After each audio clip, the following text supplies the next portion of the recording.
Asia continent में सबसे पहले हमने साउथ एशिया को पढ़ना शुरू किया था। साउथ एशिया में जो एक ग्रुप ऑफ नेशन है सार्क, जिसको कि हम सार्क कंट्रीज़ के नाम से जानते हैं, ठीक है। हमने वन बाय वन करके उन कंट्रीज़ को डीपली पढ़ना शुरू किया था। सार्क कंट्रीज़ जो कि हैं हमारी मालदीव, श्रीलंका, इंडिया, पाकिस्तान, अफ़गानिस्तान, नेपाल, भूटान, बांग्लादेश, ठीक है। उनमें हमने अभी तक बांग्लादेश, श्रीलंका, नेपाल, भूटान, म्यांमार को अच्छे से पढ़ लिया है। सो आज हम अपनी पढ़ेंगे सिक्स कंट्री, ठीक है, जो कि है अफ़गानिस्तान। यस, अफ़गानिस्तान जो कि एक लैंडलॉक्ड कंट्री है।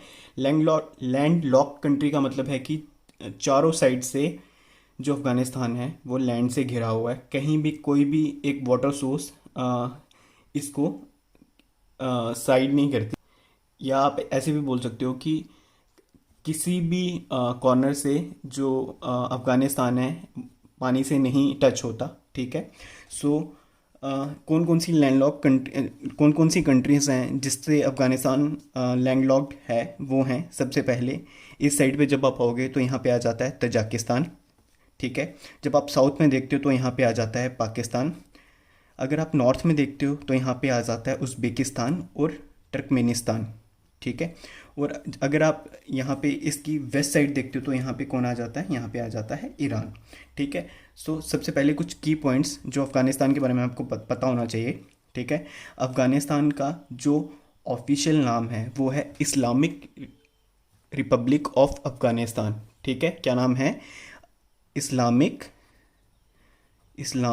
Republic of Afghanistan. गाइस, यहाँ पे जगह की शॉर्टेज होने के कारण मैं शॉर्ट लिखूँगा, लेकिन आप अच्छे से समझना है इसे, क्योंकि जहाँ पे भी आप इसे नोट डाउन करोगे वहाँ पे पूरा नोट डाउन करना, ताकि इन फ्यूचर कभी आप इसे पढ़ो तो आपको किसी भी तरह की परेशानी ना हो समझने में, ठीक है। और अगर एरिया की बात करी जाए तो एरिया ये कवर करता है 6,52,860 स्क्वायर किलोमीटर, ठीक है। और जो बेसिकली यहाँ पे लैंग्वेज बोली जाती है वो लैंग्वेज है दारी एंड पाश्तो। कौन सी लैंग्वेज है? दारी एंड पाश्तो। और अगर रिलीजियस कम्युनिटी की बात की जाए तो यहाँ पे एज यू नो, ठीक है, 99% जो हैं वो मुस्लिम हैं एंड 1% जो हैं अदर कम्युनिटीज़ हैं, अदर कम्युनिटीज़, ठीक है। और अफ़गानिस्तान में एक ऐसी माउंटेन रेंज है जो कि एक बहुत ज़्यादा इंपॉर्टेंट माउंटेन रेंज है, जिस माउंटेन रेंज को हम कहते हैं हिंदकुश माउंटेन रेंज, ठीक है। हिंदकुश जो है आपकी बिल्कुल जो पाकिस्तान से लगा इनका बॉर्डर है वहाँ से शुरू होती है, ठीक है। मैं आपको बता देता हूँ कहाँ से शुरू होती है हिंदकुश रेंज जो है आपकी, वो पूरी ये जो रेंज है ना, ये पूरी की पूरी हिंदकुश रेंज है, ठीक है। इनको बोलते हैं हिंदकुश माउंटेन्स। और ये किस किस को डिवाइड करती है ये हमेशा आप याद रखना। Hindu Kush mountains divide Pakistan and Afghanistan. ये एक इनका बॉर्डर समझ लो आप, ये एक तरह का बॉर्डर है अफ़गानिस्तान में और पाकिस्तान में, हिंद कुश। और ये काफ़ी बार क्वेश्चन बन चुका है, so kindly keep this in your mind, ठीक है। और अगर बहुत इंपॉर्टेंट प्लेसेस की बात की जाए अफ़गानिस्तान की, तो सबसे पहले आपको जो इम्पोर्टेंट प्लेस दिखेगी वो है ये in the middle of Afghanistan, ठीक है। इस जगह का नाम है बामियान। इस एक अकेली जगह से बहुत ज़्यादा क्वेश्चन बनते हैं गाइस, क्योंकि ये इसलिए इम्पोर्टेंट है क्योंकि बामियान में एक लॉर्ड बुद्धा का बहुत बड़ा स्टैचू था जो कि बहुत एंशियंट था, लेकिन उसे तालिबान ने, जो कि एक टेररिस्ट ग्रुप है अफ़गानिस्तान का, तालिबान ने स्टैचू था उसे डिस्ट्रॉय कर दिया, उसे तोड़ दिया। उनके हिसाब से जो लॉर्ड्स हैं, जो भगवान हैं, वो किसी स्कल्पचर्स में नहीं होते, यानी कि किसी मूर्ति में नहीं होते। तो उन्होंने क्या किया, उस पूरी इतनी बड़ी जो ये स्टैचू था बुद्धा जी का, उसे तोड़ दिया। और इससे बड़ी बेवकूफ़ी क्या होगी गाइस, वो इतना बड़ा स्टैचू था। If I found a pic I will just show you in the video. इतना बड़ा स्टैचू था कि अगर आज वो होता ना तो इतना मेजर वो टूरिस्ट अट्रैक्शन होता ना, जिस वजह की अफ़गानिस्तान में काफ़ी फ़र्क पड़ जाता, क्योंकि जहाँ पे भी टूरिस्ट आएंगे ना, ऑब्वियसली वहाँ की इकॉनमी तो बेहतर होगी ही होगी कम वक्त में, ठीक है। अब आप कश्मीर को देख लो, शिमला को देख लो, जो भी इंडियन स्टेट्स हैं जहाँ पे बहुत ज़्यादा टूरिस्ट डेस्टिनेशंस हैं, वहाँ पे आप खुद देखो, टूरिस्ट खुद ब खुद ज़्यादा जाते हैं। और जहाँ टूरिस्ट जहाँ जाएगा वहाँ ज़्यादा जाएगा, वहाँ पे एम्प्लॉयमेंट जनरेट होगी, जहाँ पे एम्प्लॉयमेंट जनरेट होगी वहाँ पे पैसा होगा, और जहाँ पे पैसा होगा वो डेवलप्ड एरिया होगा, ठीक है। और बामियान इसलिए आपने याद रखना है। और बामियान के साथ साथ अगर एक और इम्पॉर्टेंट प्रोविंस आप देखना चाहो, आप जानना चाहो अफ़गानिस्तान का, जो कि एग्ज़ाम पॉइंट ऑफ व्यू से बहुत इंपॉर्टेंट है, वो है ये, जिसे हम बोलते हैं बल्ख प्रोविंस। सबसे ये जो तजाकिस्तान के साथ तुर्कमेनिस्तान के साथ जो बॉर्डर लगता है अफ़गानिस्तान का, वहाँ पे है बिल्कुल।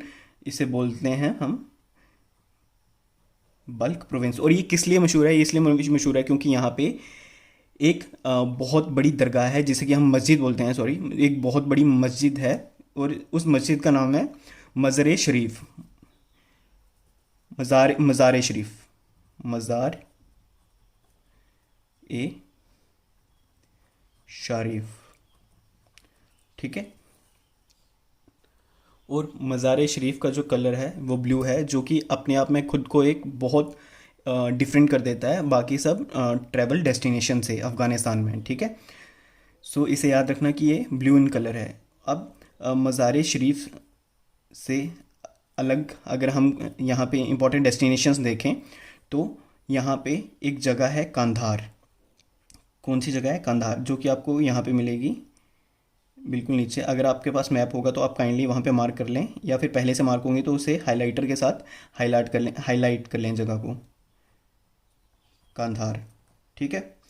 कांधार एक बहुत बड़ी और बहुत ब्यूटीफुल सिटी है अफ़गानिस्तान की, ठीक है। यहाँ पे बहुत लश ग्रीन्स माउंटेन्स हैं, जो कि आप अपने में ही एक अपनी सुंदरता लेके रखे हुए हैं, ठीक है। वहाँ पे भी जो ट्रैवलर्स हैं, जो भी यहाँ के टूरिस्ट हैं, वो काफ़ी जाना पसंद करते हैं, और काफ़ी बड़ी सिटी है ये कांधार की। और you will be amazed to know that Kandahar runway is known to be the best air runway in whole world, ठीक है। और कंधार से आपको एक और चीज़ याद होनी चाहिए, ICJ814 इंडियन एयरलाइंस की फ़्लाइट 24 दिसंबर 1999 को जो टेररिस्ट ने हाईजैक कर ली थी। बेसिकली वो फ़्लाइट जो है काठमांडू से इंदिरा गांधी इंटरनेशनल एयरपोर्ट दिल्ली के लिए रवाना हुई थी 24 दिसंबर 1999 को, लेकिन बीच में टेररिस्ट ने उसे हाईजैक कर लिया, और हाईजैक करके उसे डिफरेंट डेस्टिनेशन पे लेके गए। पहले वो आई अमृतसर, अमृतसर से गई दुबई, दुबई से वो उसे हाईजैकर्स ले गए लाहौर, और लाहौर से फाइनली उसे ले जाया गया कहाँ? कंधार, जहाँ पे ये फर्दर नेगोशिएशंस हुई थी। और वो उन्होंने हाईजैक इसलिए की थी कि इंटरनेशनल टेररिस्ट एक इंडियन है, उसे पकड़ लिया था और उसे जम्मू की एक जेल में रखा हुआ था, तो उसे छुड़ाने के लिए उन्होंने ये पूरी जो भी ये हाईजैक है इसको अंजाम दिया था, ठीक है। इसे काइंडली आप अपने दिमाग में रखें।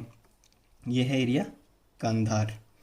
सो अब कंधार से आगे बढ़ते हुए आपको ये भी याद होना चाहिए कि जो अफ़गानिस्तान है वो एक पर्टिकुलर एक चीज़ के लिए बहुत ज़्यादा फेमस है। फेमस इन द सेंस कि उसकी प्रोडक्शन अफ़गानिस्तान से ज़्यादा किसी भी कंट्री में नहीं है इन द होल वर्ल्ड। और वो जो प्रोडक्ट है वो प्रोडक्ट है ओपियम। ओपियम का मतलब होता है अफीम। लार्जेस्ट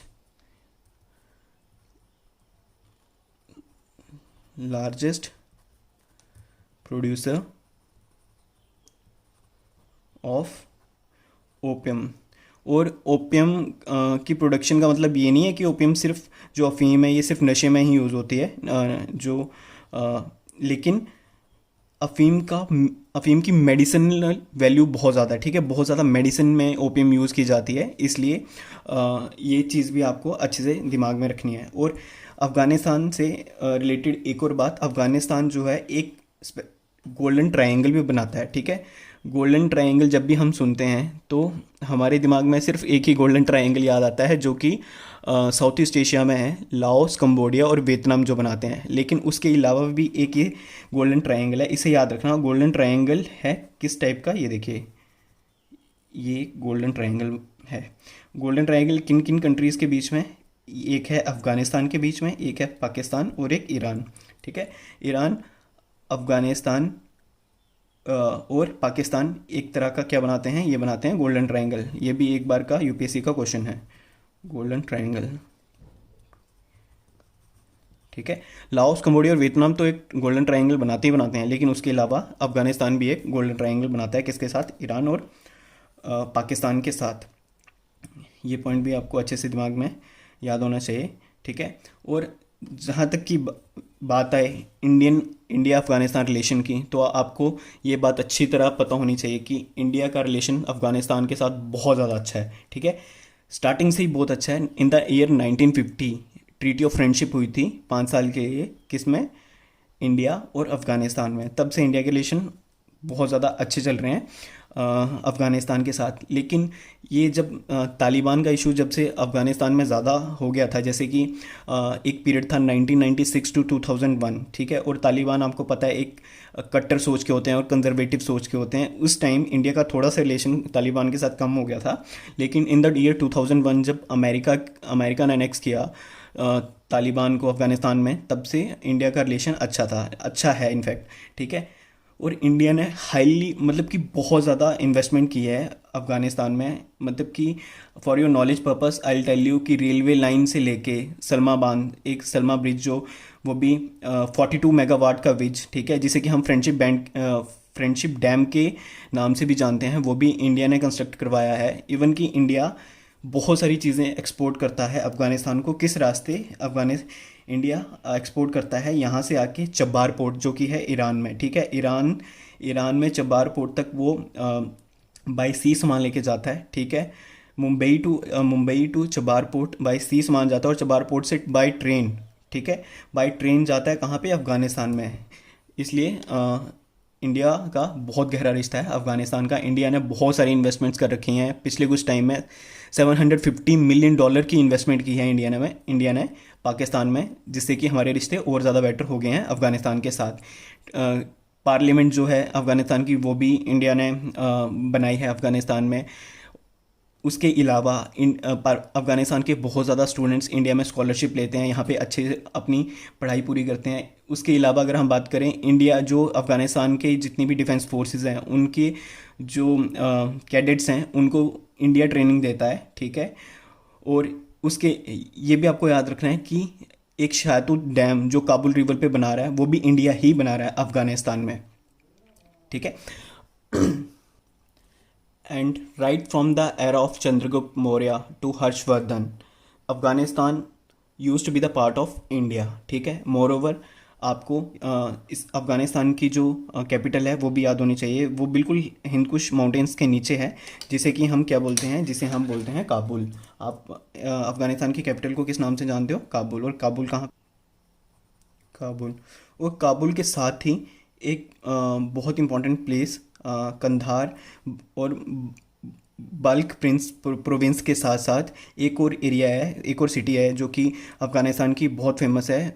उस सिटी का नाम है, क्या नाम है, उस सिटी का नाम है हमारा जलालाबाद।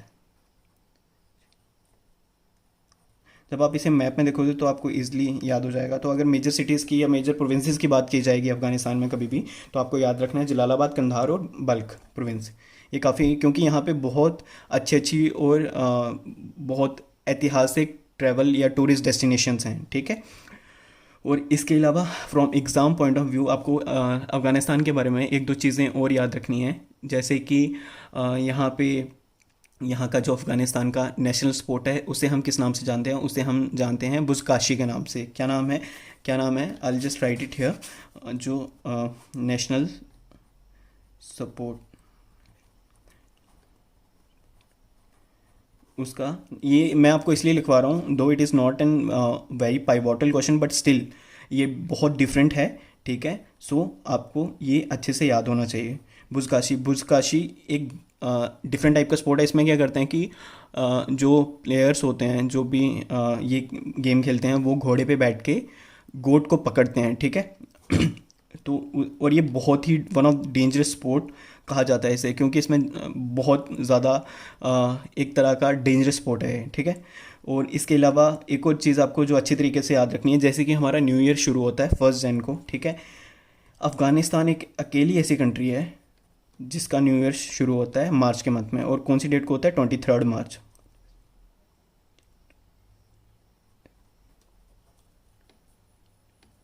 कब होता है इसका न्यू ईयर शुरू? 23 मार्च को। From exam point of view आप इतना भी अच्छे से याद रखोगे ना, that would be more than enough. और जो क्वेश्चन बनते हैं अफ़गानिस्तान के वो इन्हीं में से बनते हैं, ठीक है। सो ये चीज़ें आप अच्छे से दिमाग में रखना, ठीक है। In case if you will find any kind of difficulty, do let me know in the comment section, and if you have any suggestion और feedback, feel free to tell me, ठीक है। So will be meeting in the next lecture in which we are discussing about Pakistan, ठीक है। चलो, take care of your self, study well, and keep revising. टाटा, bye.